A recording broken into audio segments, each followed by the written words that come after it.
Hello everyone, कैसे हो आप सब। उम्मीद करते हैं आप लोग अच्छे होंगे और अच्छे से आप लोग स्टडी कर रहे होंगे। तो आज के इस वीडियो में हम लेकर आ गए हैं class 12 subject mathematics previous year question, यानी जो 2022 में पूछा गया था उस क्वेश्चन का हम लोग सोल्यूशन करने वाले हैं।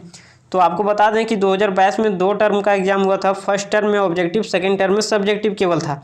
तो फर्स्ट टर्म था फर्स्ट वॉल्यूम से, मतलब जो फर्स्ट बुक था, और सेकेंड वॉल्यूम से था सेकेंड टर्म। ठीक है, तो हम लोग इस वीडियो में देखेंगे सेकेंड टर्म का।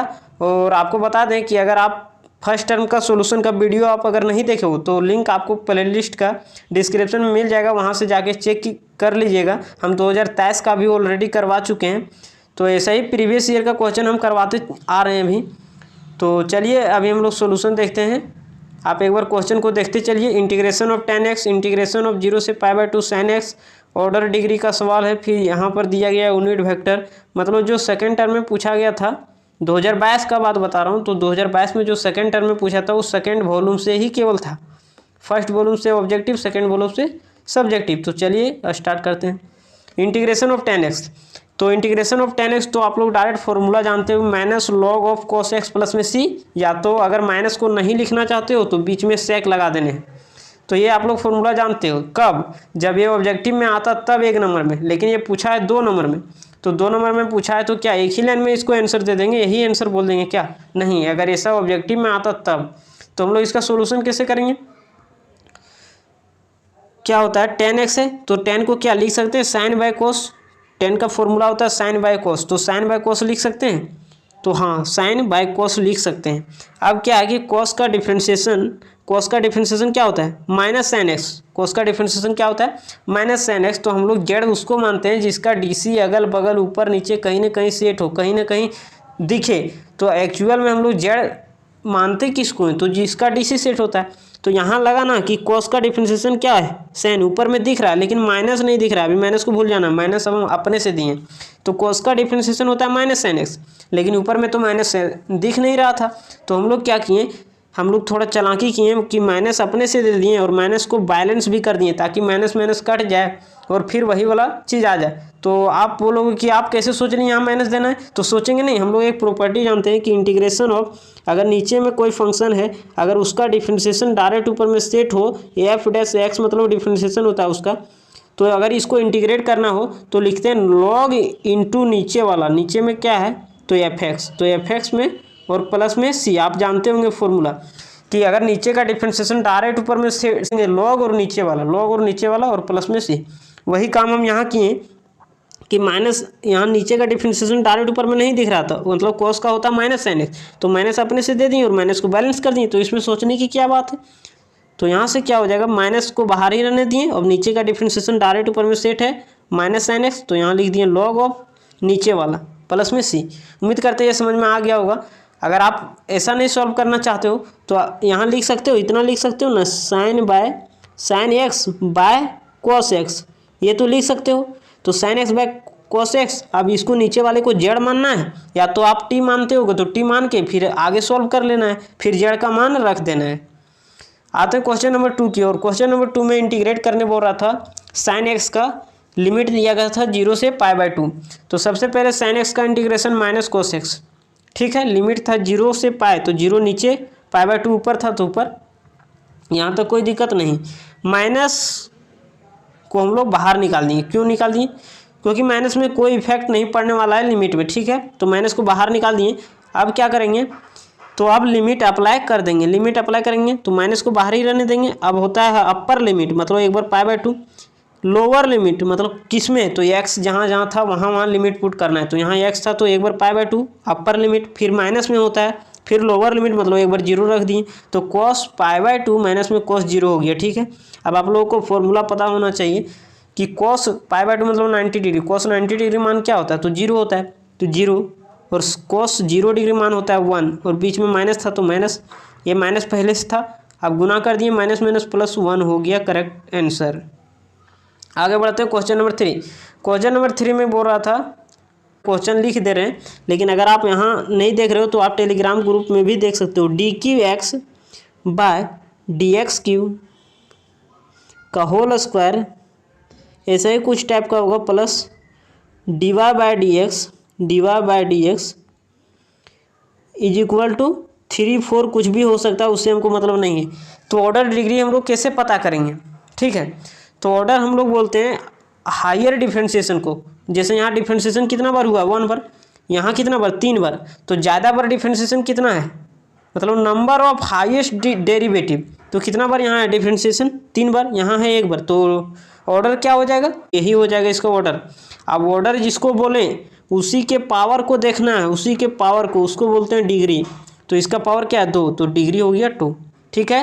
क्वेश्चन आप लोग देख लीजिएगा, हम टेलीग्राम ग्रुप में सेंड कर दिए हैं, ठीक है। तो आगे बढ़ते हैं क्वेश्चन नंबर 4। क्वेश्चन नंबर 4 भी यहाँ क्वेश्चन नहीं है, तो हम क्वेश्चन को पढ़ दे रहे हैं। Lambda into I plus J plus K is a unit vector, then find lambda. यही टाइप का होगा क्वेश्चन आप लोगों का, ठीक है। देन फाइंड लैम्बडा, तो लैम्बडा कैसे फाइंड करेंगे, तो बोल रहा है यूनिट वेक्टर। तो कोई भी वेक्टर अगर यूनिट वेक्टर होता है तो यूनिट वेक्टर किसको बोलते हैं, जिसका मैग्नीट्यूड क्या होना चाहिए 1, जिसका मैग्नीट्यूड 1 होता है वही होता है यूनिट वेक्टर। तो बोल रहा था कि जो है सो यूनिट वेक्टर है, तो यूनिट वेक्टर मतलब क्या हुआ कि अगर यूनिट वेक्टर है तो उसका मैग्नीट्यूड 1 होना चाहिए, तो 1 बराबर इक्वेट कर दिए। अब यहाँ से क्या करना है, बहुत लॉजिक वाला बात अभी हम बताने जा रहे हैं, अगर वैसा आप नहीं कर पाओगे तो गलत हो जाएगा, इसीलिए ध्यान से सुनना है। अब लैम्बडा को सबके साथ मल्टीप्लाई कर दिए, ठीक है। अब हम लोग मैग्नीट्यूड कैसे निकालते हैं, रूट अंडर आई के पहले वाला का स्क्वायर, जे के पहले वाला का स्क्वायर, के पहले वाला का स्क्वायर लिख दिए, ठीक है। यहाँ तो कोई दिक्कत नहीं। नीचे में लैम्बडा स्क्वायर 3 गो है, तो 3 lambda square root under is equal to 1। अब यहाँ बात को समझना है, ऐसा गलती हुआ है किसी के पास, उसने हमें बताया था। गलती क्या होता है कि रूट को बाहर तो निकाल देते हो, ठीक है, रूट 3 बाहर निकाल देते हैं। अब जब लैम्बडा के स्क्वायर है तो इसका पावर आधी रूट रहेगा और 1 रहेगा, ठीक है। ये रूट 3 को तो इधर लाएंगे, तो यहाँ क्या बचेगा, रूट अंडर लैम्बडा स्क्वायर, लेकिन इज इक्वल टू 1/√3। ये तो हम लोग लिख देंगे, लेकिन जैसे ही लैम्बडा का स्क्वायर यहाँ है तो लैम्बडा का मान जो है यहाँ नेगेटिव भी हो सकता है, पॉजिटिव भी हो सकता है। क्यों, क्योंकि इस पर स्क्वायर है और किसी पर स्क्वायर रहता है तो वो मान क्या देता है, तो पॉजिटिव ही देता है। तो यहाँ लैम्बडा का मान नेगेटिव भी हो सकता है, पॉजिटिव भी हो सकता है। इसीलिए हम लोग यहाँ क्या किए कि जैसे ही इस पर लैम्बडा से स्क्वायर हटा, तो जैसे ही लैम्बडा से स्क्वायर हटा तो हम लोग आगे में प्लस माइनस लगा दिए। प्लस माइनस नहीं लगाओगे नंबर कट जाएगा। चलिए आगे बढ़ते हैं क्वेश्चन नंबर 5 की ओर। दिया गया था कि मैग्नीट्यूड ऑफ बी और ए डॉट बी दिया गया था और बोल रहा था कि एंगल फाइंड करना है किसके बीच। तो ये जो डाटा दिया गया था और बोल रहा था find the angle between A and B. तो हम लोग एंगल का फॉर्मूला जानते हैं, देयरफॉर cos थीटा बराबर A dot B divided by A का मैग्नीट्यूड बी का मैग्नीट्यूड, यही होता है फॉर्मूला। तो यहाँ से क्या हो जाएगा कि सब डाटा हम लोगों के पास दिया गया तो उसमें मान हम लोग को रखना है। √6 दिया गया था ए डॉट बी, तो ए डॉट बी की जगह √6। फिर दिया गया था magnitude of A √3, magnitude of B 2, ठीक है, यहाँ तक लिख दिए। अब √6 को लिख सकते हैं √3 इंटू √2, हाँ लिख सकते हैं, आप गुना करके देख सकते हो। 3 2 जा 6, √6 को लिख सकते हैं 3 इंटू 2। अब दोनों अलग अलग चीज कर देते हैं तो √3 इंटू में √2, कोई दिक्कत नहीं, ऐसा हम लोग लिख सकते हैं। तो यहाँ से क्या हो जाएगा, या तो आप डायरेक्ट ऐसे समझना है ए के पावर m इंटू बी के पावर m, तो क्या हो सकता है, अगर पावर अगर सेम हो तो बेस को मल्टीप्लाई कर सकते हैं, तो यही काम तो किए हैं यहाँ पर। तो ऐसे हम लोग लिख सकते हैं √3 इंटू √2। अब यहाँ से क्या हो जाएगा कि √3 ऊपर नीचे कैंसिल हो जाएगा, तो बचेगा क्या, ऊपर में भी √2 और नीचे में 2। तो अगर √2 है ऊपर में, ठीक है, 2 को लिख सकते हैं √2 इंटू में √2, तो √2 और √2 को गुना करेंगे 2 हो जाता है, तो √2 कैंसल, तो बचा क्या 1/√2, तो 1/√2 लिख दिए। अब हम लोगों को यहीं लिख के आंसर नहीं बोल देना, यहीं लिख के बहुत लोग क्या कर देते हैं कि आंसर बोल देते हैं, तो वो आंसर गलत हो जाएगा। हम लोगों को ये एंगल पूछा है ना, तो एंगल मतलब क्या होता है, थीटा होता है। अब यहाँ से थीटा बराबर कॉस को उधर ले जाएंगे तो क्या हो जाएगा, कॉस इन्वर्स में हो जाएगा, अब हम लोग जानते हैं कि कॉस इन्वर्स 1/√2, तो सोचना ऐसे है कि कॉस में कितना डिग्री का मान 1/√2 होता है, तो 45 डिग्री, और 45 डिग्री को रेडियन में क्या बोलते हैं, तो π/4, यही हो गया इसका आंसर। आगे बढ़ते हैं क्वेश्चन नंबर 6। क्वेश्चन नंबर 6 में क्या बोल रहा था, थोड़ा हम क्वेश्चन पढ़ते हैं, आप लोग देखिएगा। हाँ हम क्वेश्चन पढ़ रहे हैं, आप लोग सुनिएगा ध्यान से, if A line has direction ratios 2 -1 -2 determine its direction cosine. मतलब डायरेक्शन रेशियो दिया गया है और पूछा जा रहा है डायरेक्शन कोसाइन। ठीक है, डायरेक्शन रेशियो हम लोगों के पास पता है, तो डायरेक्शन रेशियो को क्या बोलते हैं, ये बी सी। तो ये दिया गया 2, बी दिया गया -1, सी दिया गया है -2। अब हम लोगों को डायरेक्शन रेशियो तो लिखेंगे देयरफॉर डायरेक्शन रेशियोज आर क्या, तो डायरेक्शन रेशियोज को क्या बोलते हैं, एल एम एन। तो एल कैसे निकालते हैं, तो A by root under B by root under C, मतलब एल निकालेंगे A by root under M निकालेंगे A B by root under N लिखेंगे सी बाय रूट अंडर। तो यहाँ से क्या हो गया, एल बराबर हो गया 2 बाय रूट अंडर एक का स्क्वायर प्लस बी का स्क्वायर, बी की जगह क्या था -1 प्लस सी का स्क्वायर। ठीक है, यहाँ से लिख दिए। तो यहाँ से 2 और बटे में रूट अंडर सॉल्व किए, 2 दूनी 4 और 4 8 और 1 9। तो डायरेक्ट सॉल्व कर सकते हो आप, डायरेक्ट 9 आ जाएगा, तो 2 बटे में 3 तो ये हो जाएगा। तो हम लोग क्या किए कि यहाँ b बाय रूट अंडर, ये हम निकालते कैसे हैं, तो b बाय रूट अंडर, तो b की जगह क्या है -1 और रूट अंडर को हम लोग सॉल्व किए। अगर इसको फिर से अगर हम लोग लिखेंगे तो क्या लॉन्ग हो सकता है, तो यदि हम लोग एक बार सॉल्व कर ही चुके हैं तो बार बार लिखने का क्या मतलब है। जब हम लोग यहाँ सॉल्व कर ही चुके हैं तो बार बार क्यों लिखेंगे। तो यहाँ रूट अंडर 9 आया था, तो यहाँ हम लोग लिख दिए रूट अंडर 9। अब यहाँ से क्या हो जाएगा -1 बटे में 3, ये हो गया इसका। और एन बराबर क्या होता है, सी बाय रूट अंडर, तो सी में क्या है -2, तो -2 बाय रूट अंडर। तो रूट अंडर का वैल्यू हम लोग यहाँ निकाल चुके हैं, कितना है रूट अंडर 9। तो यहाँ क्या होगा रूट अंडर 9 -2 और रूट 9 का वैल्यू क्या होता है 3। तो ये हो गया इसका आंसर। तो ऐसे में निकालने से क्या फ़ायदा होता है कि एक बार हम लोग कैलकुलेट करेंगे रूट अंडर को और सबको लिखते चल जाएंगे। केवल ऊपर वाला मान लिखेंगे, नीचे वाला तो एक बार सॉल्व कर ही चुके हैं, बाकी हम लोग लिख सकते हैं। आगे क्वेश्चन नंबर 7 क्या बोल रहा है, दिया गया प्रोबेबिलिटी ऑफ ए बराबर 7/13, प्रोबेबिलिटी ऑफ बी बराबर 9/13 और इंटरसेक्शन दिया गया probability of A intersection B = 4/13। तो पूछा जा रहा है probability of A by B, यानी कंडीशनल प्रोबेबिलिटी। तो probability of A by B का फॉर्मूला कैसे लिखते हैं, तो दोनों का इंटरसेक्शन और जो नीचे रहता है उसको नीचे का प्रोबेबिलिटी।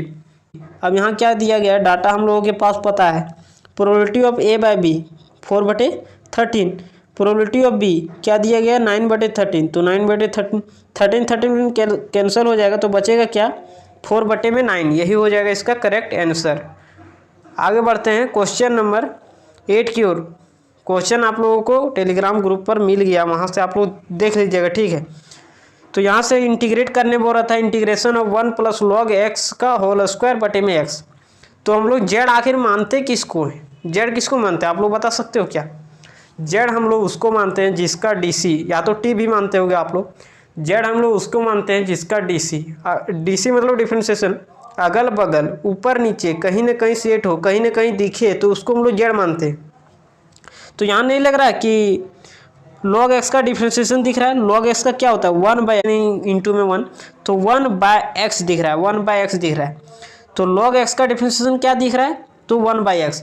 तो अगर log x को z मानोगे फिर भी बनेगा। log x को क्या बोल रहे हैं कि अगर हम लोग z किसको मानते हैं, जिसका डीसी अगल बगल ऊपर नीचे कहीं ना कहीं सेट हो, कहीं ना कहीं दिखे, तो log x का डिफरेंशिएशन 1/x ये तो दिख रहा है। लेकिन अगर 1 को लपेट भी लोगे तो कोई दिक्कत नहीं है, क्यों, क्योंकि 1 का डिफरेंशिएशन 0 होता है।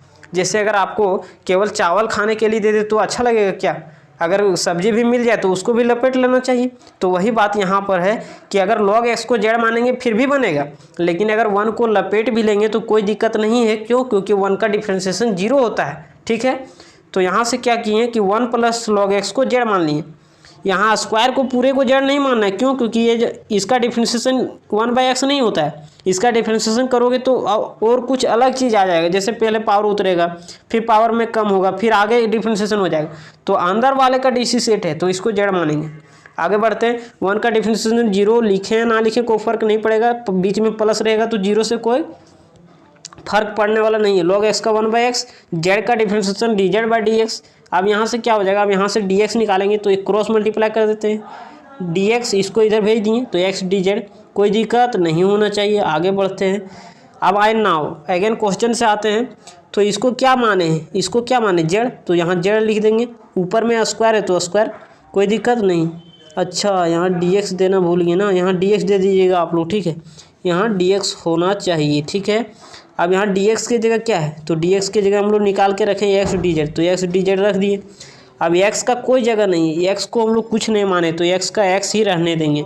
अब यहाँ से क्या हो गया कि एक्स बहुत प्रेम से कैंसिल हो गया। अब आगे बढ़ते हैं, जेड का स्क्वायर है तो जेड का स्क्वायर, तो इंटीग्रेशन एक्स के पावर एन का इंटीग्रेशन क्या होता है, पावर जुड़ता है वही पावर को कहाँ लिखते हैं, नीचे, पावर जुड़ता है वही पावर को नीचे लिखते हैं। तो यहाँ हम लोग क्या किए कि जेड स्क्वायर को लिख दिए, ए एक्स एक्स तो कट गया। अब पावर जुड़ता है, इंटीग्रेशन में पावर जुड़ता है, तो यहाँ 2 था तो 3 कर दिए और वही पावर को कहाँ लिखना है, नीचे, और प्लस में सी, मतलब एक्स के पावर एन का इंटीग्रेशन एक्स के पावर एन प्लस 1/n+1 और प्लस में सी। तो यहाँ से क्या हो गया, तब जैसे ही इंटीग्रेट हो गया, तो जैसे ही इंटीग्रेट हुआ तो हम लोग जेड का मान पूरा वापस रख देंगे। अच्छा, हम लोग जेड क्यों माने थे, क्योंकि हम लोगों को इंटीग्रेट करना था, और जब इंटीग्रेट हो गया तो पुनः जेड का मान हम लोग रख देंगे, तो वही काम किए। अब जेड का मान जैसे ही रख दिए हम लोगों का इंटीग्रेट हो गया, कंप्लीट सोल्यूशन। मतलब एक बार रिकॉल करते रहे, जेड हम लोग उसको मानते हैं जिसका डीसी अगल बगल ऊपर नीचे कहीं ना कहीं सेट हो, कहीं ना कहीं दिखे, तो उसको हम लोग जेड मानते हैं। तो यहाँ लॉग एक्स का डिफरेंशिएशन दिख रहा था 1/x, तो अगर लॉग एक्स को जेड मानोगे फिर भी बनेगा, लेकिन अगर 1 को लपेट भी लोगे तो कोई दिक्कत नहीं है। क्यों, क्योंकि 1 का डिफरेंशिएशन 0 होता है। तो वही काम किए, 1 + log x को जेड माने, तो यहाँ से dx का मान निकालिए, dx का मान निकालें। यहाँ पर हम लोगों को पता चल गया कि 1 + log x को क्या माने, जेड, तो जेड रख दिए, स्क्वायर तो अपना जगह पर रहेगा ही। उसके बाद क्या किए कि यहाँ dx है, यहाँ dx आप लोग दे लीजिए, यहाँ dx है तो dx की जगह क्या निकाल के रखें, एक्स डी जेड, तो यहाँ रख दिए एक्स डी जेड। अब यहाँ क्या हो गया कि x का जगह कोई नहीं था, मतलब x को कुछ नहीं माने थे, तो x अपना जगह पर रह गया। ठीक है, आगे बढ़ते हैं।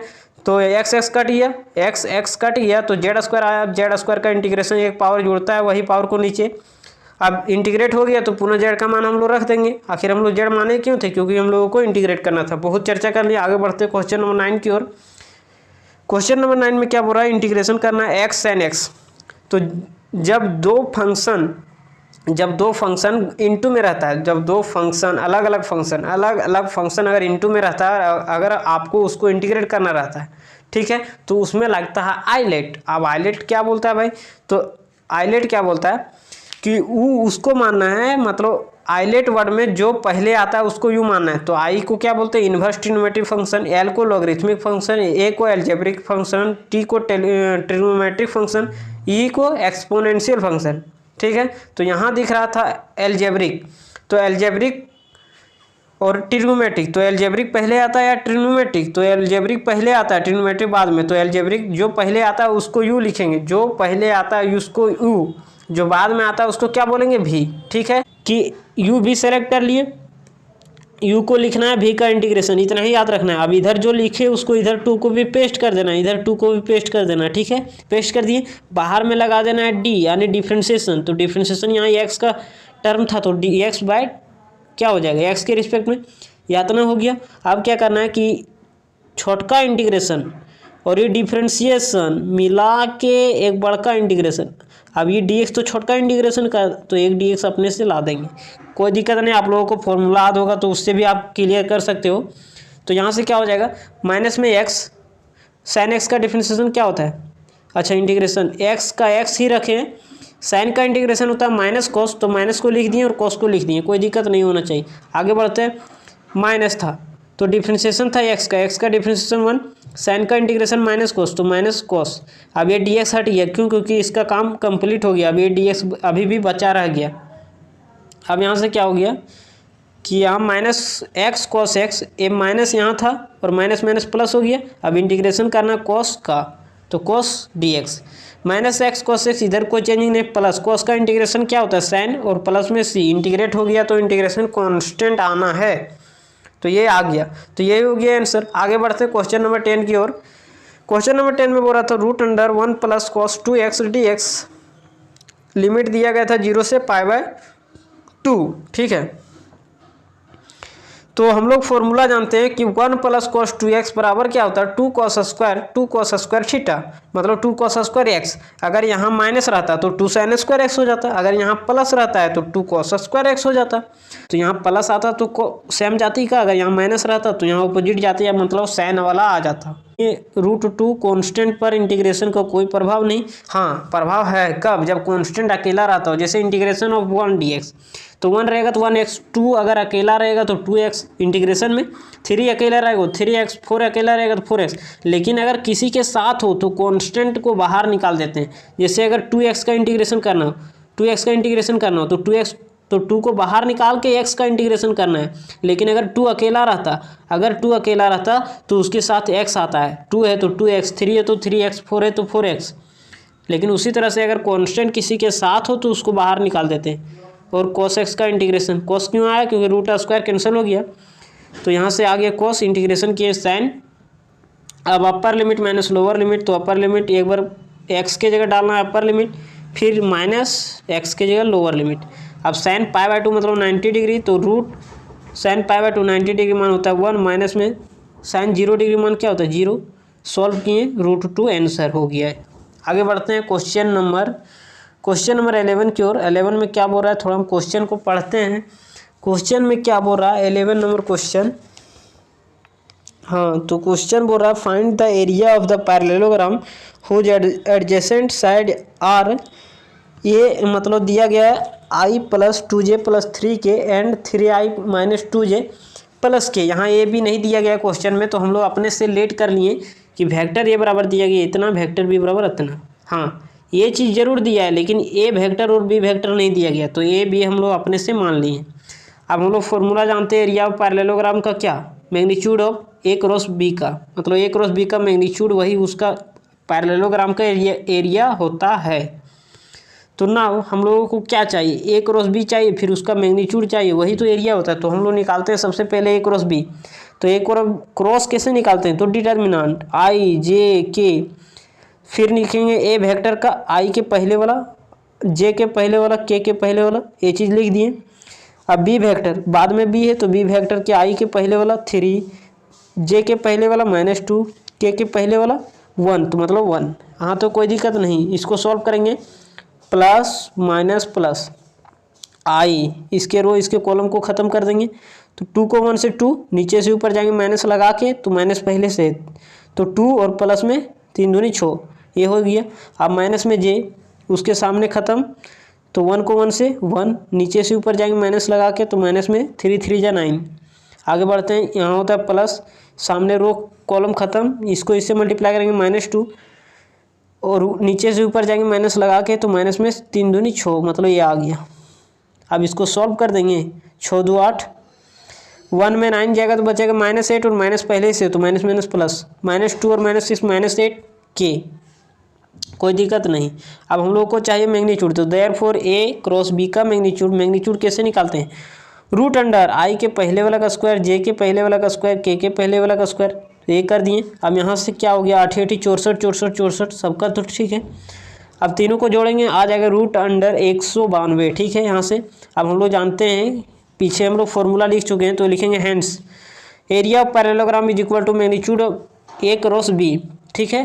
तो a क्रॉस b का मैग्नीट्यूड क्या है, √192। तो इसको अगर आप ब्रेक करके आप लिखना चाह रहे हो तो क्या हो जाएगा 8 √3। जैसे इसको आप गुणनखंड करोगे ना, गुणनखंड मतलब फैक्टराइज करोगे अगर आप लोग 192 का, तो ये आ जाएगा 8 √3। या तो आप इसको गुना करके देख सकते हो, 8 8 64 64, तो ये कितना हो जाएगा 192। आगे बढ़ते हैं क्वेश्चन नंबर 12 की ओर। क्वेश्चन नंबर 12 में क्या बोल रहा है कि वेक्टर ए दिया गया है, वेक्टर बी दिया गया है, देन फाइंड दिस, 4 को दिया गया है, ये सब चीज़ फाइंड करना है, ठीक है। तो ये भी हम लोग लिख लिए। अब बोल रहा था a + 2b निकालना है, तो a + 2b, तो a का डाटा यहाँ लिखें, b का डाटा इधर लिख दिए, बीच में यहाँ 2 रहेगा। अब a का डाटा लिख दिए, 2 को सबसे मल्टीप्लाई कर दिए, तो कितना आ गया, आप लोग कैलकुलेशन देखिएगा।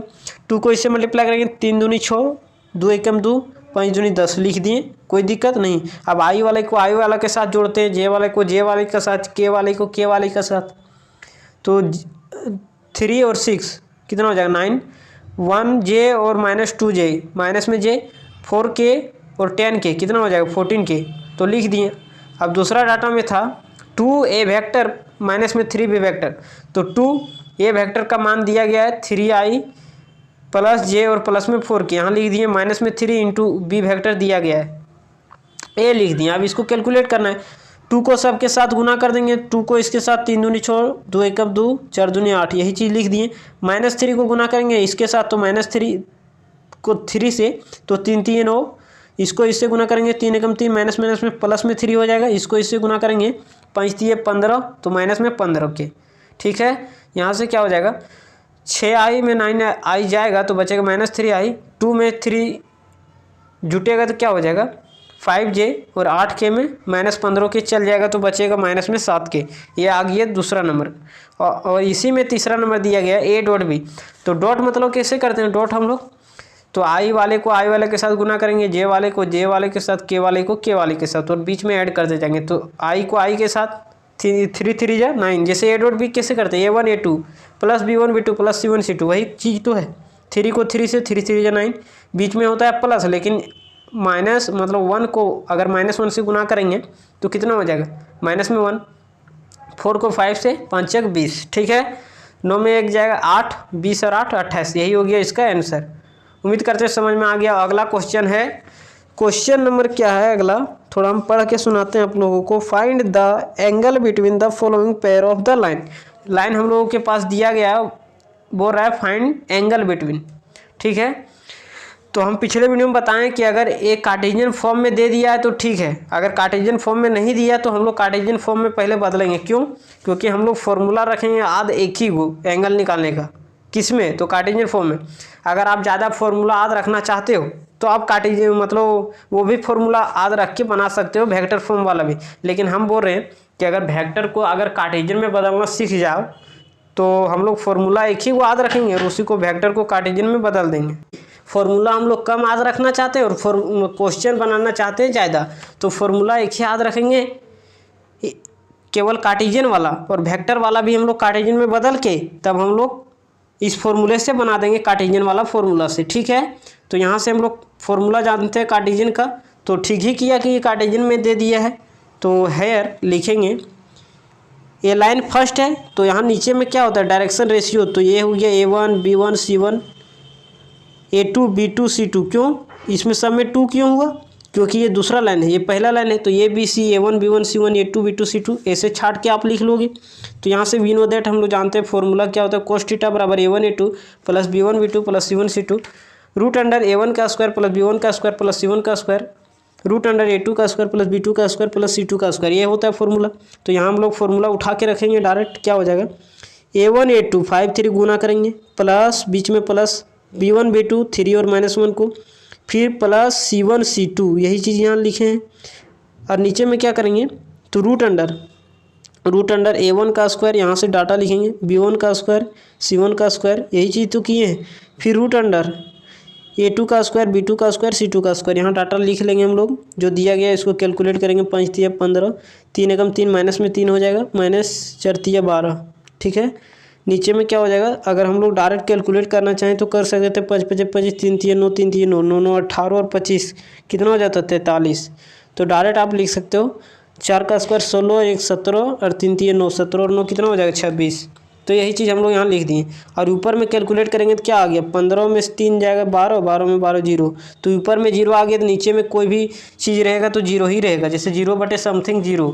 ठीक है, तो यहाँ से cos थीटा बराबर 0 आ गया, तो यही आंसर नहीं बोल देना है cos थीटा बराबर 0 आंसर, ऐसा नहीं करना। हम लोगों को एंगल फाइंड करने बोल रहा है, तो एंगल मतलब क्या होता है थीटा, तो थीटा बराबर क्या हो गया, तो इस cos को इधर लाएंगे तो cos इनवर्स 0, cos का मान 0, cos का मान 0 कितना डिग्री पर होता है तो π/2 पर, तो यही लिख दिए π/2 मतलब 90 डिग्री, cos का 90 डिग्री पर मान होता है 0।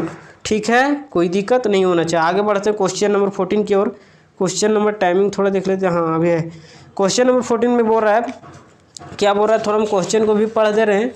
बोलेगा क्या, यहाँ बहुत छोटा सा है। प्रोबेबिलिटी ऑफ ए बराबर दिया गया 0.8, प्रोबेबिलिटी ऑफ बी बराबर दिया गया 0.5, प्रोबेबिलिटी ऑफ बी बाई बराबर दिया गया 0.4। Then find probability of A intersection B, फिर probability of A union B, probability of A by B. एक करके हम लोग निकाल लेते हैं। तो probability of A intersection B, तो इंटरसेक्शन का फॉर्मूला क्या होता है, थोड़ा बात को ध्यान देना है कि यहाँ हम लोगों को दिया प्रोबेबिलिटी ऑफ बी बाई ए, तो हम लोगों को ऐसा ही लेके चलना है कि हम लोगों को इसमें इंटरसेक्शन आता है। जैसे प्रोबेबिलिटी ऑफ बी बाय दिया गया है तो इसमें हम लोगों का इंटरसेक्शन आता है, तो हम लोग यहाँ लिखते हैं probability of A by B by A is equal to probability of A intersection B बटे में जो नीचे का रहता है उसी का प्रोबेबिलिटी हो गया। अब 0.4 दिया गया, probability of B by A दिया गया 0.4, मान रख दिए probability of A intersection B तो हम लोगों को निकालना था, और प्रोबेबिलिटी ऑफ बी दिया गया है। अच्छा, यहाँ प्रोबेबिलिटी ऑफ ए है ना, तो ये दिया गया 0.8, यहाँ दिया गया ना 0.8 रख दिए। अब यहाँ से आ गया probability of A intersection B, इसको गुना कर देंगे तो 0.4 इंटू 0.8 क्या हो जाएगा 32। अगर आप लोगों को पॉइंट को गुना करने में यहाँ बहुत लोग क्या करते थे, जैसे ही गुना करते हैं लिख देते हैं 3.2, तो गड़बड़ हो जाता है। तो गुना कैसा करना है तो थोड़ा ध्यान से सुना है। अगर आपको पॉइंट का गुना नहीं आता तो ऐसे करना है 0.4 बटे में पॉइंट को उड़ा देना 10 इंटू में 8 है, पॉइंट को उड़ा के नीचे 10। अब तो आप गुना कर सकते हो, 8 चक 32, ऊपर में 32 नीचे में 100, तो नीचे में है 2 जीरो तो ऊपर में 2 जीरो के बाद पॉइंट लगा देंगे, मतलब 0.32। अब समझ में आ गया होगा, बहुत उम्मीद करते हैं। आगे बढ़ते हैं क्वेश्चन नंबर, इसी का दूसरा था probability of A union B निकालना है। तो हम लोग 11th क्लास में ही फॉर्मूला पढ़ चुके हैं, probability of A probability of B minus probability of A intersection B. तो क्या होता है probability of A 0.8 0.5, probability of A intersection B हम लोग यहाँ भी निकाल चुके थे 0.32। तो यहाँ से क्या हो जाएगा, जोड़ देंगे 0.8 0.5 मतलब 1.3, इसको अगर जोड़ेंगे तो 1.3 हो जाएगा, माइनस में 0.32, इसको 32 नहीं पढ़ेंगे 32 पढ़ेंगे, 1.3 में 0.32 जाएगा। तो ऐसे तो हम लोग सब्ट्रैक्ट नहीं कर सकते हैं, तो 1.3 अपने से एक जीरो लगा देंगे 0.32, इसको घटाएंगे क्या हो जाएगा 10 में 2 जाएगा 8, बचेगा यहाँ क्या तो 2, तो इधर से एक पैसा लेंगे 12 में 3 गया 9, 0.98, यही हो गया उसका आंसर। आगे बढ़ते हैं question number 3, probability of A by B is equal to क्या होता है probability of A intersection B by probability of नीचे वाला। ठीक है, तो नीचे में बी था तो बी लिख दिए। अब दिया गया है, यहाँ डाटा हम लोगों के पास दिया गया था ना, अभी हम लोग निकालें probability of A intersection B निकाल रहे हैं, और प्रोबेबिलिटी ऑफ बी हम लोगों के पास दिया गया है, क्या दिया गया है 0.5, यही ना दिया गया है। देखिए यहाँ प्रोबेबिलिटी ऑफ बी दिया गया है 0.5, यही मान हम लोग यहाँ लिखे हैं। ठीक है, अब थोड़ा बात को समझना है, बात थोड़ा ये समझना है, थोड़ा ध्यान से समझना बात को। हाँ, ये क्वेश्चन रिपीटेड भी है, 2023 में भी क्वेश्चन पूछा है, 2022 में भी पूछा है। ठीक है, तो यहाँ क्या है, ऊपर में है 0.32, नीचे में है 0.5, तो ऊपर में जितना अंक है उतना ही अंक नीचे में भी होना चाहिए पॉइंट के बाद। तो अगर नहीं है तो अपने से दे के क्या करना है, अपने से दे के तो अपने से दे दिए, ऊपर में जितना होना चाहिए पॉइंट के बाद उतना ही नीचे में भी होना चाहिए। अगर नहीं है तो पॉइंट 0 दे के बढ़ा देना है। ठीक है, तो अब इसको काट सकते हैं, 16 दूनी 32 और 25 दूनी 50, यही हो गया इसका आंसर। पॉइंट जितना ऊपर पॉइंट मतलब क्या बोल रहे हैं, जितना अंक ऊपर में है उतना ही अंक नीचे में है अगर पॉइंट के बाद, तो पॉइंट को उड़ा देते हैं, कोई दिक्कत नहीं होना चाहिए। या तो आप ऐसे कैलकुलेट कर सकते हो। एक क्वेश्चन को हम पिछले वीडियो में यानी जो 2023 का सोल्यूशन करवाए थे वहाँ पर डिटेल में बता दिए गए। अगर पॉइंट को उड़ाओगे ठीक है तो 100 आ जाएगा, फिर यहाँ 0.5 ठीक है, इसको पॉइंट में उड़ाओगे तो यहाँ क्या हो जाएगा 10, यही ना होगा। तो अगर इसको कैलकुलेट करोगे तो ओवरऑल क्या आ जाएगा 32/100 इंटू में 10 ऊपर जाएगा 5 नीचे, 5 दूनी 10, फिर यहाँ से क्या हो जाएगा 2 50 दूनी 100, इसको करेंगे 25, इसको करेंगे 16 मतलब 16/25, ऐसे भी आ जा रहा है। तो आप लोगों को कैलकुलेशन पॉइंट वाला आना चाहिए, क्योंकि पॉइंट वाला बचपन में बहुत कम बताया जाता है, इसीलिए हम बता दिए खोल के। आगे बढ़ते हैं, वो पूछा है कितना नंबर में, तो यहाँ से आप लोगों को 5 नंबर का सवाल है, ये 5 नंबर का सवाल है। ठीक है, यहाँ से 5 नंबर का स्टार्ट होता है। इतना देर जो हम लोगों का था वो 3 नंबर का था और 2 नंबर का कंप्लीट कर चुके हैं। ठीक है, तो question number 15, integration of 2x + 7 by x² + 4x + 9 dx। तो इसको इंटीग्रेट कैसे करेंगे, तो बहुत लोग इक्वेशन मान के इंटीग्रेट करते हैं, लेकिन हम लोग क्या करेंगे कि हम लोग शॉर्ट मेथड का प्रयोग करेंगे। तो क्या करना है, सबसे पहले ध्यान से सुना, इंटीग्रेशन ऑफ, जो पिछला वीडियो देखें उसको तो तुरंत समझ में आ जाएगा। सबसे पहले जो नीचे है उसको लिख देना है, सबसे पहला काम जो नीचे है उसको लिख देना है, सबसे पहला काम जो नीचे है उसको लिख देना है, नीचे को लिख दिए। अब क्या करना है, नीचे का डिफ्रेंशिएशन ऊपर में बक्सा में बंद कर देना है, नीचे का डिफ्रेंशिएशन ऊपर बक्सा में बंद कर देना है। अब क्या करना है कि ये 2x बोलेगा हम आ गए, 2x क्या बोलेगा कि हम आए, इस 7 बोलेगा, इस 7 बोलेगा हम नहीं आए, तो जो नहीं आए उसको लिख दिए। क्या बोल रहे हैं ध्यान से सुना है। सबसे पहले नीचे उसका डिफरेंशिएशन ऊपर में बक्सम बंद कर देना है। अब बोलेंगे 2x को तुम आया, तो ये बोलेगा हम 2x आ गए, 7 बोलेगा, 7 को बोलेंगे तुम आया, तो ये बोलेगा हम नहीं आए, तो जो नहीं आए उसको लिख दिए। अभी बोलेगा 7 हम आए, हम तो आ गए, लेकिन यहाँ तुम कुछ चीज़ एक्स्ट्रा लिख दिए हो, तो बोलेंगे क्या एक्स्ट्रा लिखा गया, तो ये बोलेगा तुम 4 एक्स्ट्रा लिख दिए हो, तो बोलेंगे कोई बात नहीं, हम 4 को घटा देते हैं ताकि बैलेंस हो जाए। अब डीसी में कोई चेंजिंग नहीं करना है, डीसी को हम लोगों को बचा के रखना है क्योंकि आगे काम आने वाला है। अब ओवरऑल ऊपर वाला आ गया, जैसे 2x था 7 है, 4 कैंसिल हो जाएगा, फिर ऊपर वाला आ गया, तो यहाँ से बैलेंस हो गया। अब हम लोग क्या करेंगे कि डिफ्रेंशिएशन के इधर वाले को एक तरफ, फिर डिफ्रेंशिएशन के बाद वाले को एक तरफ, इधर हम लोग बांट देंगे। अब यहीं से हम लोगों का ए और बी का मान आ गया। देखिए ये ए का मान है, ये बी का मान है। अगर आप लोग इक्वेशन मान के देखोगे तो ए का मान आ जाएगा 1, बी का मान आ जाएगा 3। आप लोग मान के अभी आप देख सकते हो। तो हम शॉर्ट मेथड से हम लोग ए और बी का मान निकाल लेते हैं। तो यहाँ से अलग अलग करेंगे तो 2x + 4/x² + 4x + 9। यहाँ बहुत लोग dx लिखना भूल जाते हैं क्योंकि एक बार इंटीग्रेशन है तो केवल यहीं dx लगाते हैं, यहाँ लिखना भूल जाते हैं। तो यहाँ एक बार इंटीग्रेशन था तो एक बार dx, यहाँ 2 बार इंटीग्रेशन है तो 2 ds लगा देना है। अब नीचे का डिफरेंशिएशन डायरेक्ट ऊपर में दिख रहा है, तो लॉग और नीचे वाला, ये जानते हैं फॉर्मूला, लॉग और नीचे वाला, तो लॉग और नीचे वाला लिख दिए प्लस में 3। अब इसमें कैलकुलेट करेंगे क्या, तो थोड़ा ध्यान से सुनना है, थोड़ा जल्दी बताने का प्रयास करेंगे। एक्स को हमेशा ये मानना है, एक्स को हमेशा ये मानना है, एक्स को हमेशा ये मान लेना है। अगर ये एक्स के आगे वाला अगर 2 दे पा रहा है तो 2 को लिख देना। अगर नहीं दे पाता, जैसे आज यहाँ इवेन है इसीलिए हम बच जा रहे हैं, अगर ओड रहता तब तो उस केस वाला भी बताएंगे। अगर यहाँ 2 दे पा रहा है तो 2 को लिख देंगे, तो बचा क्या 2, तो 2 को लिख दिए। अब यहाँ से एक तरफ a का स्क्वायर होता है, एक तरफ क्या होता है तो b का स्क्वायर, तो एक तरफ a का स्क्वायर मतलब x का स्क्वायर, एक तरफ b का स्क्वायर मतलब 2 का स्क्वायर। यहाँ तो कोई दिक्कत नहीं होना। अब पूछेंगे क्या, x स्क्वायर को पूछेंगे तुम आया, तो ये बोलेगा हम आ गए। ये 4x को पूछेंगे तुम आया, तो ये बोलेगा हाँ हम भी ओवरऑल आ गए। ये 9 को पूछेंगे तुम आया, तो ये बोलेगा हम नहीं आए, तो जो नहीं आए उसको लिख दिए, जो नहीं आए उसको लिख दिए। अभी बोलेगा 9, ये 9 बोलेगा हम तो आए, हम तो आ गए, ठीक है, लेकिन यहाँ तुम क्या आया मैं लिख दिया यार, इस कुछ चीज़ एक्स्ट्रा लिख दिया है, क्या लिख दिया, तो बोलेंगे हम क्या लिख दिया, लिखा गया एक्स्ट्रा, तो ये बोलेगा तुम यहाँ 2 का स्क्वायर एक्स्ट्रा लिखा गया, मतलब 4 एक्स्ट्रा लिखा गया, तो 4 को बैलेंस कर दिए, 4 को बैलेंस कर दिया। वहाँ से क्या हो जाएगा 3 रूट मतलब इंटीग्रेशन ऑफ 1 डिवाइडेड बाय यहाँ से यहाँ तक लेके हो गया x + 2 का स्क्वायर प्लस में 9 - 4 आनी होता है 5। तो वहाँ हम लोग जितना भी फॉर्मूला पढ़े थे वहाँ क्या था कि एक तरफ वेरिएबल का स्क्वायर, एक तरफ कांस्टेंट का स्क्वायर, एक तरफ वेरिएबल का स्क्वायर, एक तरफ कांस्टेंट का स्क्वायर। तो यही हम लोग बनाने के लिए एक तरफ वेरिएबल का स्क्वायर, एक तरफ कांस्टेंट का स्क्वायर बनाने के लिए इतना मेहनत की। अब यहाँ से क्या हो जाएगा कि हम लोगों को 5 आ रहा है, तो 5 को हम लोग किसी के स्क्वायर में लिख सकते हैं क्या, जैसे 4 रहता है तो उसको 2 का स्क्वायर में लिखा जा सकता है, लेकिन 5 को किसी के स्क्वायर में नहीं लिखा जा सकता है, इसलिए हम लोग रूट लगा के स्क्वायर कर दिए ताकि रूट और स्क्वायर कैंसिल हो जाए, फिर वही वाला चीज़ आ जाए। अब यहाँ से 3, अब नीचे में बिना रूट 1/2 ये लोग फॉर्मूला होता है, नीचे में बिना रूट 1/2 ये लोग जो आप लोग फॉर्मूला पढ़े हो 7.4 वाले एक्सरसाइज में, तो नीचे में बिना रूट 1/2 ये लोग, लेकिन अगर बीच में प्लस हो गया तो 10 वाला होता है, तो बीच में क्या है प्लस, तो 1/a की जगह क्या है √5, 10 इनवर्स x/a, तो x की जगह था x + 2 बाई a की जगह क्या था √5 और प्लस में c। ठीक है, इधर का काम तो इंटीग्रेशन हो गया, इधर का सब कैलकुलेशन करके लिख दिए, यही हो गया इसका आंसर। आगे बढ़ते हैं क्वेश्चन नंबर 16 की ओर। ए इंटीग्रेशन बाय पार्ट्स नहीं, इसको पार्शियल फ्रैक्शन, तो पार्शियल फ्रैक्शन है, ठीक है। तो इसको कैसे करेंगे, तो सबसे पहले जो दिया गया उसको लेट मानेंगे, इसको तोड़ेंगे, एक्स का सिंगल पावर, एक्स का सिंगल पावर, तो यहाँ सिंगल वाला था, सिंगल पावर के लिए सिंगल कॉन्स्टेंट और नीचे में फिर एक्स का यहाँ सिंगल पावर तो सिंगल कॉन्स्टेंट बटे नीचे में। तो अगर सिंगल रहेगा तो सिंगल पावर के लिए सिंगल कॉन्स्टेंट, यहाँ भी सिंगल है तो सिंगल पावर के लिए सिंगल कॉन्स्टेंट।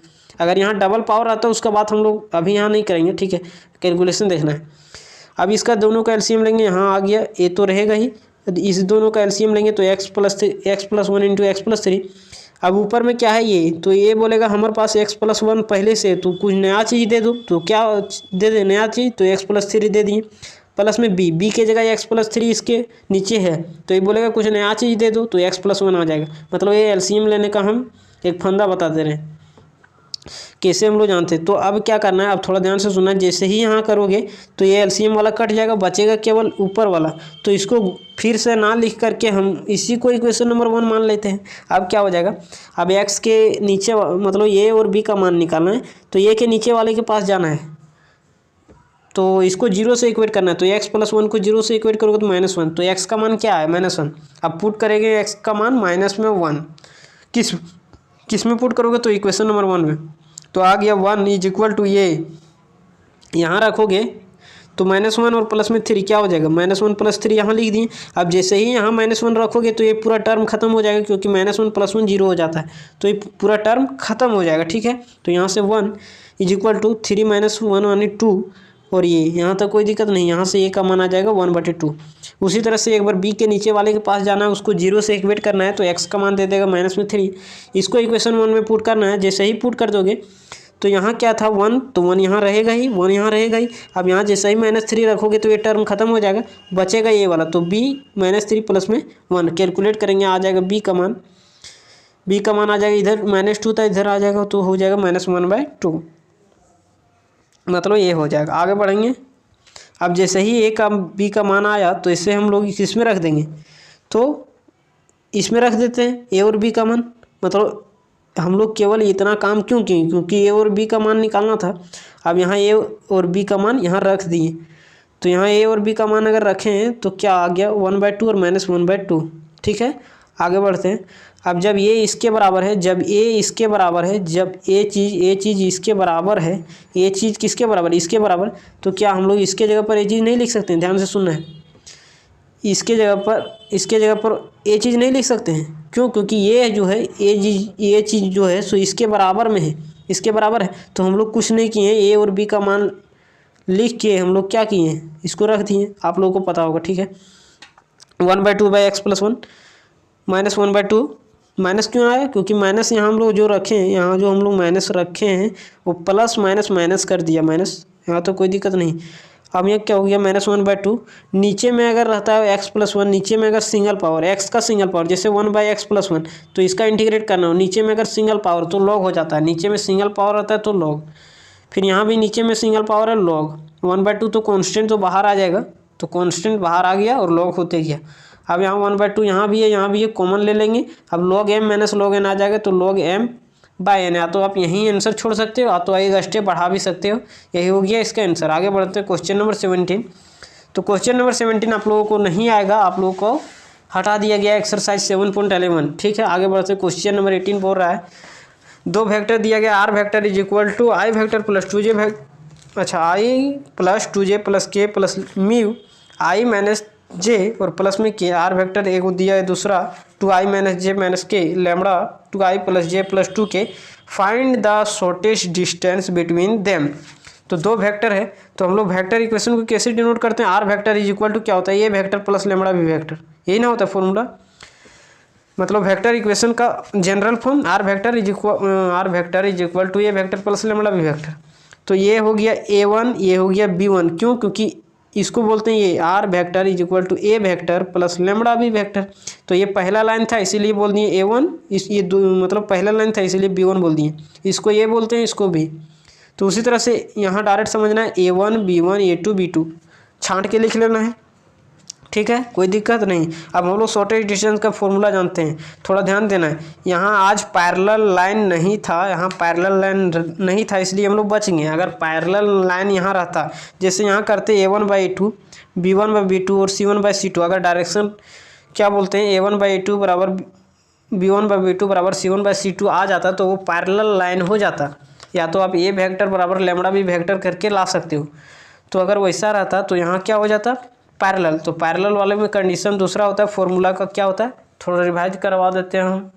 फॉर्मूला होता है शॉर्टेस्ट डिस्टेंस का b vector cross a2 vector - a1 vector by v vector का मैग्नीट्यूड। लेकिन यहाँ आज क्या था, तो उस केस में यहाँ b मानते हैं, लेकिन आज था यहाँ था अलग अलग, तो उसको b1 b2 मान लिए। अब यहाँ से क्या हो गया, वी नो दैट हम लोग जानते हैं फॉर्मूला, शॉर्टेस्ट डिस्टेंस बराबर पैरेलल लाइन नहीं होता है तब b1 cross b2 dot a2 - a1 bye B1 cross B2 का मैग्नीट्यूड। तो यहाँ से क्या क्या चाहिए, अच्छा आज हम लोग फॉर्मूला इसीलिए लिख लिए क्योंकि हम लोग को पता चल जाए कि क्या क्या निकालना है। अगर फॉर्मूला नहीं लिख लोगे तो क्या पता हम लोगों को क्या निकालना नहीं निकालना है। तो फॉर्मूला हम लोग पहले लिख लिए, ठीक है। अब हम लोग जो जो फॉर्मूला का रिक्वायरमेंट है वो काम कर लेंगे। तो यहाँ दिख रहा है B1 क्रॉस B2, तो नाउ B1 क्रॉस B2 निकालेंगे। तो मतलब क्रॉस मतलब डिटर्मिनेंट आई जे के। अब B1 के पहले B1 वेक्टर को देखना है। B1 वेक्टर को थोड़ा हम यहाँ करते हैं नॉर्मल, ठीक है। यहाँ देखिएगा, ठीक है। B1 ये है B2, तो B1 में सबसे पहले है, फिर B2 है। तो B1 वाला पहले वाला लिखना, आई के पहले वाला, जे के पहले वाला, के पहले वाला लिख लिए। यहाँ था 1 -1 और 1, ठीक है। फिर B2 वेक्टर में देखना है, आई के पहले वाला, जे के पहले वाला, के पहले वाला, 2 1 और 2, ठीक है। यही चीज़ हम लोग यहाँ लिख दिए, आप लोग को आता होगा। अब क्रॉस प्रोडक्ट करेंगे तो यहाँ से क्या हो जाएगा, डिटर्मिनेंट प्लस माइनस प्लस करके टूटता है, प्लस आई वाला प्लस, फिर माइनस, फिर प्लस, ठीक है। तो आई इंटू इसके सामने ख़त्म, तो इसको इससे गुना करेंगे -2, फिर नीचे से ऊपर जाएंगे माइनस लगा के, तो माइनस में 1, यहाँ तो कोई दिक्कत नहीं। अब माइनस में जे फॉर्मूला वाला, और यहाँ से क्या हो जाएगा, इसके सामने ख़त्म, थोड़ा नीचे करते हैं, हाँ इसके सामने ख़त्म, इसके सामने ख़त्म, तो बचा क्या, 1 को 2 से नीचे से ऊपर जाएंगे माइनस लगा के, तो माइनस में 2। फिर अब क्या करेंगे, अब के सामने ढक देंगे रो और कॉलम, इसको इससे गुना करेंगे 1, नीचे से ऊपर जाएंगे माइनस लगा के, माइनस माइनस +2, ठीक है। यहाँ से क्या हो गया, -2 -1 -3 आई लगा के माइनस जे और 0, तो 0 को किसी से गुना करेंगे तो 0 ही रहता है। तो लिखना चाहो तो लिख सकते हो, नहीं लिखना चाहो तो जे को नहीं भी लिख सकते हो। के क्या हो गया, 2 + 1 यानी 3 के। आगे बढ़ते हैं। अब हम लोग को यहाँ B1 क्रॉस B2 का मैग्नीट्यूड भी चाहिए ना, यहाँ चाहिए नीचे, तो यही हम लोग यहाँ निकाल ले रहे हैं साथ ही साथ। तो B1 क्रॉस B2 का मैग्नीट्यूड इज इक्वल टू क्या हो गया, तो मैग्नीट्यूड कैसे निकालते हैं, √ आई के पहले वाला का स्क्वायर, जे के पहले वाला का स्क्वायर, के पहले वाला स्क्वायर, यही ना था एक, मतलब B1 क्रॉस B2 यही था। तो इसी का मैग्नीट्यूड निकालेंगे, √ आई के पहले वाला का स्क्वायर, जे के पहले वाला का स्क्वायर, के पहले वाला का स्क्वायर। तो यहाँ आ गया √3, मतलब 3 का स्क्वायर 9, 3 का स्क्वायर 9, 9 9 18। यहाँ से हम लोग 18 को लिख सकते हैं 3 √2, 3 3 9 9 2 18, ठीक है। आगे बढ़ते हैं A2 - A1 वेक्टर, ठीक है। तो ये हो गया A2 वेक्टर, ये हो गया A1 वेक्टर। आप लोग देख सकते हो यहाँ A2 और A1 दिया गया है, ठीक है। यहाँ A2 और A1 दिया गया है ना, A2 और A1, तो यही चीज़ हम लोग माइनस कर दिए। क्यों, क्योंकि हम लोगों को फॉर्मूला में रिक्वायरमेंट है A2 - A1, यहाँ दिख रहा है ना A2 - A1, इसी को हम लोग यहाँ निकाल ले रहे हैं। तो यहाँ से निकालेंगे क्या, आज A2 - A1 करेंगे तो यहाँ 2i, यहाँ हम डायरेक्ट कैलकुलेट किए, आप लोग इस माइनस को सब जगह माइनस गुना करना है, ठीक है। तो 2i - i -j, और ये माइनस जाएगा तो माइनस में 2j, तो -j और -2j -3j, माइनस के था ये माइनस, इसमें भी मल्टीप्लाई होगा, तो माइनस के माइनस में 2k।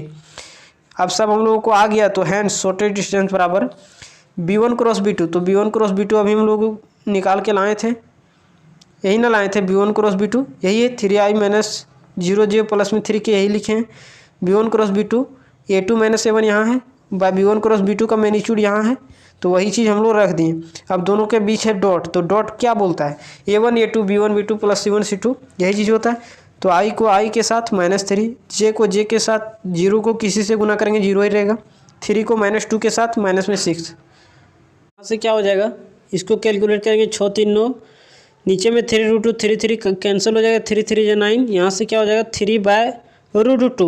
लेकिन यहाँ क्या है, तो मोड है, तो इसीलिए पॉजिटिव मान आएगा, 3/√2। आप यहाँ भी आंसर बोल सकते हो शॉर्टेज डिस्टेंस, या तो फिर रेशनलाइज करके √2 ऊपर √2 नीचे गुना करके, तो ये भी आपका आंसर हो सकता है। आगे बढ़ते क्वेश्चन नंबर लास्ट 19 नंबर, थोड़ा फास्ट करेंगे। मैक्सिमाइज दिया गया जेड बराबर, हाँ ये क्वेश्चन रिपीट किया गया है, क्या किया है कि 2023 में 0 को हटा दिया, जैसे यहाँ 50 है तो कर दिया 5, यहाँ 90 है तो कर दिया 9, बस इतना ही फ़र्क है, और कुछ भी फ़र्क नहीं है।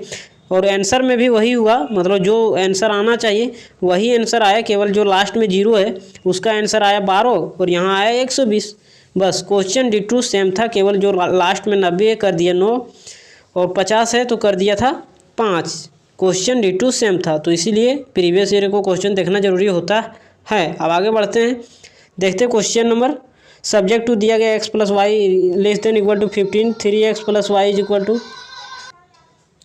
हाँ, तो सबसे पहले क्या करेंगे कि draw the graph of the line जब लाइन लेते समय हम लोग क्या less than equal to graph जानते हैं क्या? नहीं, लेस देन इक्वल टू का ग्राफ नहीं जानते हम लोग, इक्वल टू का ग्राफ जानते हैं। तो x plus y is equal to 15 लेना है। जब ग्राफ आप ड्रॉ करोगे तो उस समय जो इक्वेशन लोगे वो इक्वल टू का लेना है, लेस देन इक्वल टू का नहीं लेना है, या तो फिर ग्रेटर देन इक्वल टू का नहीं लेना है। तो हम लोग लाइन जानते हैं खींचने इक्वल टू का, तो इसीलिए ले लिए। अब क्या करना है, अब यहाँ थोड़ा ग्राफ ड्रॉ कर लेना है, या तो आप वैसे 10th में करते थे वैसे भी कर सकते हो। तो एक बार x लिए 0, तो x को 0 करोगे तो ये टर्म पूरा खत्म हो जाएगा, तो बचेगा केवल क्या बचेगा, तो y बराबर 15 बचेगा, 15 नहीं 50।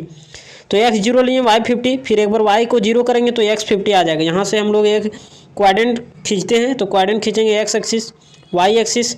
अब वैसे ही ग्राफ ड्रॉ कर लेना है, तो ग्राफ कैसे ड्रॉ करोगे, तो यहाँ देखना है 15, तो मतलब अंतराल कितना का लेना होगा, तो 10-10 का लेंगे तो पहुँच जाएंगे। अगर आप यहाँ से 1-2 करते लेते, ऐसे नहीं लेते चल जाना 1 2 3 4 5 लेते तो पहुँचते चल जाइएगा आप, ठीक है। तो मतलब देख लेना है कि अंतर कहाँ तक यहाँ वैल्यू आ रहा है, तो उसके हिसाब से आप लोगों को अंतर लेना है।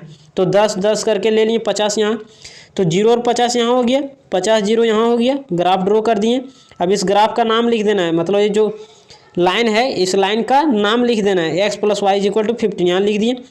अब आगे बढ़ना है, अभी इस सेकंड लाइन को भूल जाना है, ठीक है। तो अभी इस लाइन को पूछेंगे क्या तुम इधर आना चाहते हो या उधर जाना चाहते हो, मतलब हम इस लाइन को पूछेंगे, इधर वाले पॉइंट को हम लोग 0-0 पुट करेंगे, इधर वाले मतलब ये जो इक्वेशन है उस इक्वेशन में पुट करेंगे इधर वाले कोई भी पॉइंट को। अगर वो उस इक्वेशन को सेटिस्फाई करेगा तो मतलब इधर आना चाह रहा है, अगर सेटिस्फाई नहीं करेगा मतलब इसका अपोजिट जाना चाह रहा है। तो पुटिंग 0-0 इन इक्वेशन 1, मतलब हम इसको पूछ रहे हैं क्या तुम इधर आना चाह रहे हो, ओरिजिन की तरफ आना चाह रहे हो। तो ये देखते हैं कैसा जवाब दे रहा है। तो जब आप पुटिंग 0-0 करोगे तो पूरा इक्वेशन को ले लेना है, x plus y is less than equal to 50। अब x का मान 0, y का मान 0, तो 0 is less than equal to 50। तो क्या 0 जो छोटा होता है 50 से, तो हाँ होता है, तो मतलब ट्रू। तो मतलब इसको पूछें क्या तुम इधर आना चाहते हो, तो ये बोला हाँ हम इधर आना चाहते हैं, तो मतलब इधर शेडो लगा देना है थोड़ा थोड़ा। तो ये थोड़ा थोड़ा रेड वाला हम लोग शेडो लगा दिए। अब आगे बढ़ते हैं, draw the graph of the line, second line की ओर। तो सेकेंड लाइन दिया गया था 3x प्लस वाई। अब यहाँ लेस देन इक्वल टू नहीं लेना है, जब आप लाइन ड्रॉ करोगे तो लेस देन इक्वल टू नहीं लेना है, इक्वल टू लेना है। क्यों? क्योंकि हम लोग लेस देन इक्वल टू का ग्राफ खींचने नहीं जानते, बल्कि हम लोग इक्वल टू का जानते हैं। तो 3x plus y is equal to 90। उसी तरह से अपने यहाँ सोच के ले लेना है क्या क्या लें कि हम लोगों का टर्म आसान हो जाएगा, ताकि ग्राफ में आसानी से हम लोग ड्रॉ कर सकें। अब एक में x में अगर 0 ले लोगे तो y तो आ जाएगा 90। तो क्या वैसा अगर x में 0 लोगे तो y आ जाएगा 90। तो क्या 90 ग्राफ में मेरा यहाँ लगा कि 90 यहाँ अगर ग्राफ में लेंगे तो बहुत ऊपर चल जाएगा ना, तो इसीलिए हम लोग क्या किए, आप 90 मतलब x का मान 0 भी ले सकते हो। 20 लिए तो y आ गया 30, एक बार y का मान 0 लिए तो x आ गया 30। तो उसके मदद से हम लोग एक ग्राफ खींच दिए।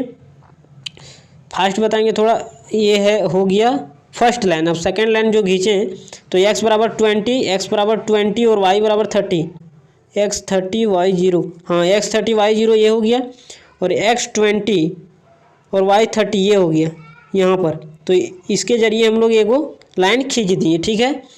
तो जैसे ही लाइन खींचे अब उसको पूछेंगे क्या तुम ओरिजिन की तरफ आना चाह रहे हो, मतलब ओरिजिन का पॉइंट रखेंगे। हाँ इधर का कोई भी पॉइंट आप रख सकते हो, इधर का कोई भी पॉइंट, इधर बहुत सारा पॉइंट है, इधर बहुत सारा पॉइंट है, इधर बहुत सारा पॉइंट है, कुछ भी आप रख सकते हो। उस इक्वेशन को सेटिस्फाई करना चाहिए, ठीक है। अगर सेटिस्फाई करेगा तो मतलब ये इधर आना चाह रहा है। तो हम लोग ओरिजिन ही क्यों लिए, क्योंकि हम लोग को ओरिजिन में सॉल्व करना आसान होता है, तो इसलिए 0-0 लिए, इक्वेशन को यहाँ पुट किए। तो ये 0 is less than equal to मतलब लेस देन इक्वल टू 90 होता है, मतलब 0 जो होता है छोटा होता है 90 से, तो हाँ होता है, मतलब ट्रू। मतलब इसको पूछे तुम इधर आना चाह रहे हो, तो ये बोला हाँ हम इधर आना चाह रहे हैं, तो इसे छोटा छोटा शेडो लगा देना है। अब लाइन का भी इक्वेशन लिख ही देना है, लाइन का इक्वेशन लिखना नहीं भूलना, ठीक है। अब यहाँ आगे बोल रहा है कि x is greater than equal to 0 और y इज ग्रेटर देन 0। तो इसका मतलब हम जानते हैं कि फर्स्ट क्वाड्रेंट x भी पॉजिटिव, ग्रेटर देन 0 मतलब पॉजिटिव, y भी ग्रेटर देन 0 मतलब पॉजिटिव। तो x पॉजिटिव y पॉजिटिव कहाँ होता है, फर्स्ट क्वाड्रेंट। मतलब तीनों का अगर हम लोग रीजन देखें, तीनों का कहना किधर है, तो ये को बोल रहा है हम फर्स्ट क्वाड्रेंट में रहेंगे, तो इधर तो शेडो नहीं होगा कहीं, कोई भी हर हालत में इधर नहीं होगा, क्योंकि बोल रहा है फर्स्ट क्वाड्रेंट में रहेंगे। एक लाइन बोल रहा है कि हम इधर रहेंगे, ये बोल रहा है हम इधर रहेंगे, इधर रहेंगे, इधर रहेंगे। सेकेंड लाइन इधर इधर इधर रहेंगे, सेकेंड लाइन बोल रहा है। लेकिन फर्स्ट लाइन का कहना है कि हम इधर नहीं जाएंगे। अगर इस रीजन को अगर हम लोग देखें तो फर्स्ट लाइन तो इधर आना चाह रहा है, लेकिन सेकेंड लाइन इधर नहीं जाना चाह रहा है, मतलब इसका नहीं होगा कॉमन रीजन। इधर देखते हैं, ये तो इधर आना चाह रहा है लेकिन नीचे वाला ऊपर नहीं जाना चाह रहा है, मतलब वो भी रीजन नहीं होगा। मतलब ओवरऑल देखें तो ये वाला हम लोगों का रीजन आ जाएगा। अब जितना भी फिजिबल रीजन बना, मतलब फिजिबल रीजन, इसको कॉर्नर दे देते हैं, नाम दे देते हैं ये वो सी बी, अपने से नाम दे देना, इधर भी नाम दे दिए, इधर भी नाम, कुछ अपने से कुछ भी नाम दे सकते हो आप, इंडिपेंडेंट हो। तो जैसे ही नाम दिए, अब फिजिबल रीजन कहाँ कहाँ बना, ओ से स्टार्ट करते हैं, कहीं से भी स्टार्ट कर सकते हो, ओ ए बी सी ओ, तो ओ से लेके चलना है और ओ तक भी लिख देना है। ऐसा नहीं कि ओ ए बी और सी केवल लिख के छोड़ दें, ओ तक लिखना है। अगर आप ओ ए बी सी केवल लिखते हो तो इसका मतलब इधर खाली ही है, मतलब इधर भी आपका रीजन बन रहा है, इधर भी रीजन बन रहा है, नहीं तो पूरा जहाँ से आप स्टार्ट करोगे वहाँ ला के सटा देना है, मतलब ओ ए बी सी ओ, ठीक है। ये फिजिबल रीजन। अब जितना भी फिजिबल रीजन बना, मतलब जितना भी फिजिबल रीजन का कॉर्नर पॉइंट है तो उसका सभी पॉइंट पता होना चाहिए। जैसे यहाँ पॉइंट है, एक यहाँ पॉइंट है, एक यहाँ पॉइंट है, कॉर्नर पॉइंट यहाँ है, यहाँ है, तो हम लोगों को सबका कॉर्नर पॉइंट पता होना चाहिए।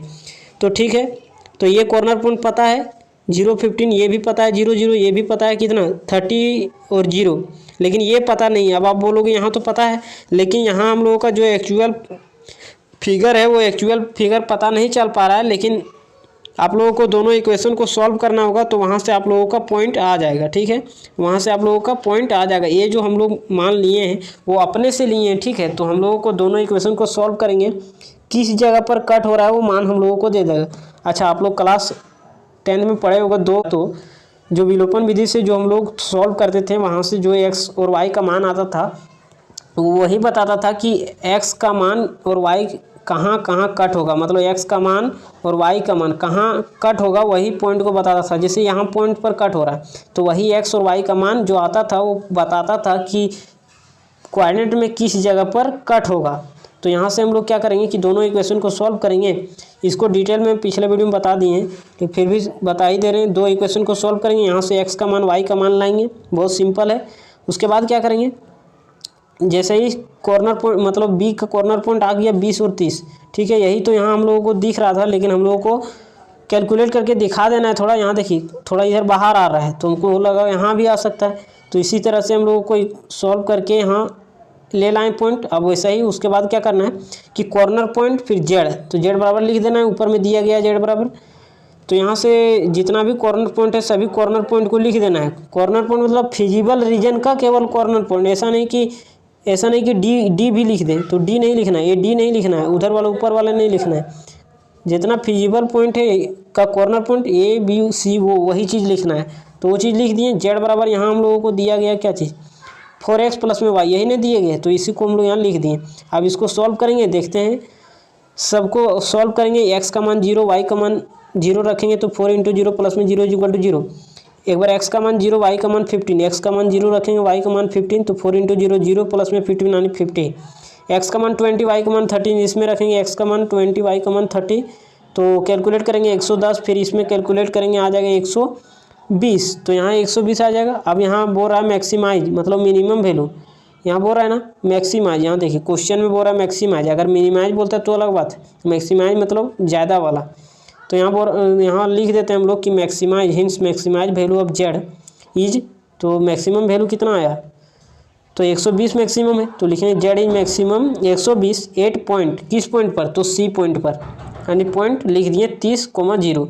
तो ये हो गया हम लोगों का कंप्लीट सॉल्यूशन। वीडियो थोड़ा लॉन्ग हो गया होगा उसके लिए सॉरी, हाँ, लेकिन समझा दिए पूरा डिटेल में। चलिए आज के लिए इतना ही, बाकी मिलेंगे नेक्स्ट वीडियो में। लेकिन टेलीग्राम ग्रुप में जुड़ के आप लोग रहिएगा ताकि आप लोगों को वहाँ हर एक नोटिफिकेशन मिलते रहेगा, ठीक है। बाकी हमने प्रीवियस ईयर का क्वेश्चन और भी करवा चुके हैं, वहाँ से आप लोग देख लीजिएगा, लिंक आपको डिस्क्रिप्शन में मिल जाएगा, प्लेलिस्ट चेक कर लीजिएगा।